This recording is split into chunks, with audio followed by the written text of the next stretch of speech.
হচ্ছে যে মিনিট দেড়েক। 4 জন আইছে লাইক অলরেডি। আসছে যাচ্ছে, আসছে যাচ্ছে, আসা যাওয়ার শেষ নেই। একজন কমেন্টে লিখছে যে বুড়ি দিয়ে কি আর অভিনয় চলে?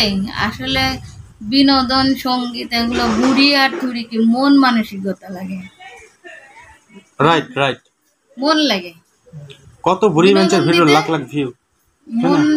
বিনোদন দিতে একটা মন লাগে। আসলে বয়সটা কোনো বিষয় না, আর চেহারাটাও কোনো বিষয় না। বিষয়টা হচ্ছে কিছু মানে গুণ, অর্থাৎ ব্যক্তিত্ব। গুণ লাগে। বয় দিয়ে কি করবেন আর আপনি বুড়ি দিয়ে কি করবেন আর চেহারা দিয়ে কি করবেন, গুণ লাগবে, গুণ থাকবে।